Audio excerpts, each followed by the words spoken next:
আসসালামু আলাইকুম। Hi everyone. পিঠাপুলির দেশের মানুষ আমরা সারা বছরই কোনো না কোনো পিঠা খেয়ে থাকি। আজকে আমি আমার খুবই পছন্দের একটি পিঠা তৈরি করে দেখাবো আপনাদেরকে, যার নাম তাল দিয়ে তেলের পিঠা। এই পিঠাটি কিন্তু মেহমানদারিতেও আপনারা তৈরি করতে পারেন। তো চলো দেখে নেই কি কি ইনগ্রিডিয়েন্টস লাগছে। এখানে 2 কাপ পরিমাণ চালের গুঁড়া নিয়েছি। আপনারা চাইলে রেডিমেড চালের গুঁড়াও নিতে পারেন, কিন্তু চালের গুঁড়োটা যেন খুব ভালো মিহি হয় সেটা খেয়াল রাখতে হবে।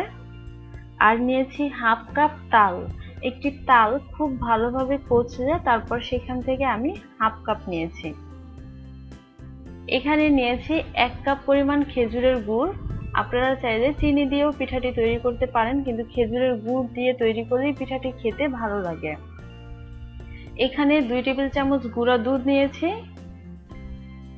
এখানে হাফ কাপ কোরানো নারকেল আমি পাটায় বেটে নিয়েছি। এর একটাই কারণ, বেটে নেওয়া নারকেলটা যদি পিঠা তৈরির কাজে ইউজ করি তাহলে পিঠাটা যখন ফুলে উঠবে তখন পিঠাটা ফেটে যাবে না।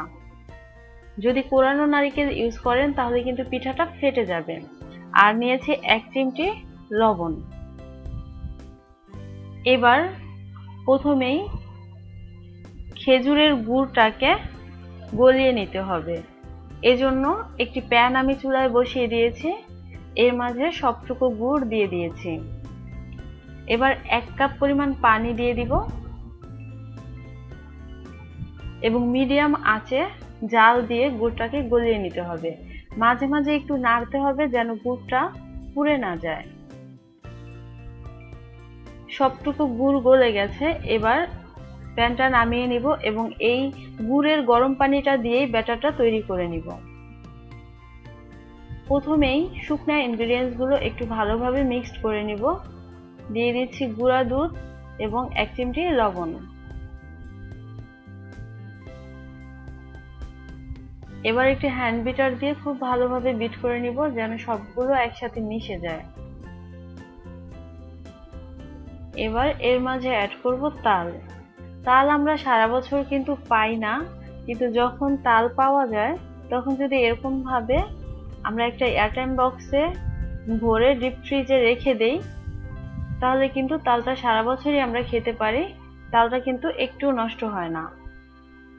এবার নারকেল বাটা দিয়ে একটু ভালোভাবে নেড়ে নিব।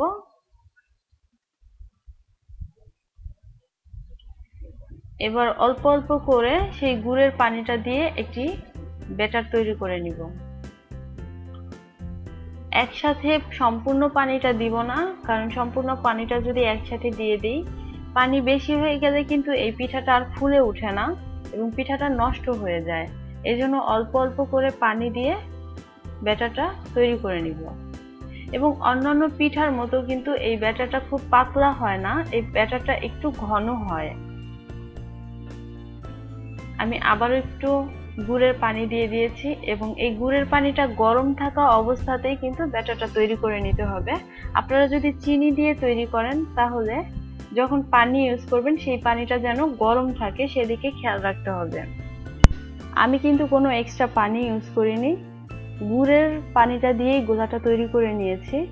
গোলাটা এমন হবে যে খুব বেশি পাতলা না আবার খুব বেশি ঘনও না, এরকম একটা কনসিস্টেন্সি রেখেই গোলাটা তৈরি করে নিতে হবে। এবার ঢাকনা দিয়ে ঢেকে রেখে দিব আধ ঘন্টা। ফিরে আসছি আধ ঘন্টা পর। ফিরে এলাম আধ ঘন্টা পর। এবার তেলে পিঠাগুলো ভেজে নিতে হবে। একটি প্যানে তেল গরম করে নিয়েছি। এবার একটি কাপ দিয়ে তেলের মধ্যে পিঠাগুলো একবারেই ছেড়ে দিতে হবে। এই পিঠার গোলা কিন্তু দুইবারে দেয়া যায় না, যতটুকুই দেই না কেন একবারেই দিতে হবে। গোলাটা দিয়ে কিছুক্ষণ অপেক্ষা করতে হবে যেন পিঠাটা উপরে ফুলে ওঠে।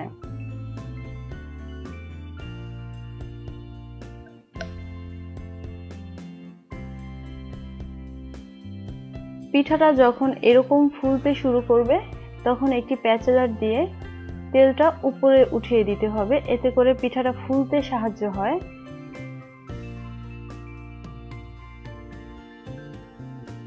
এভাবে এপিট ওপিট করে ব্রাউনিশ কালার করে পিঠাগুলো ভেজে নিতে হবে।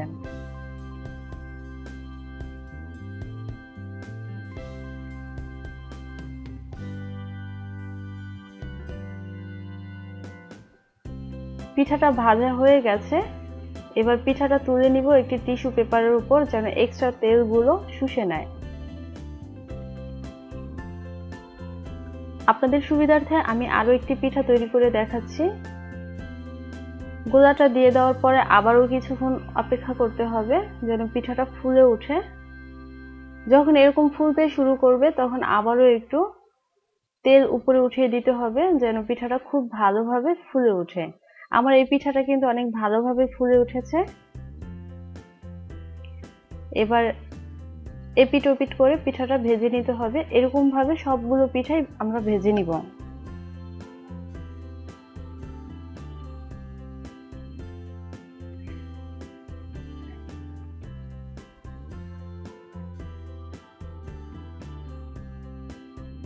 তৈরি করে ফেললাম আপনাদের জন্য তাল দিয়ে তালের মালপোয়া। পিঠাটা খুবই সফট হয়েছে। আমি 2 কাপ চালের গুঁড়ায় এরকম সাইজের 10টি পিঠা তৈরি করে নিয়েছি।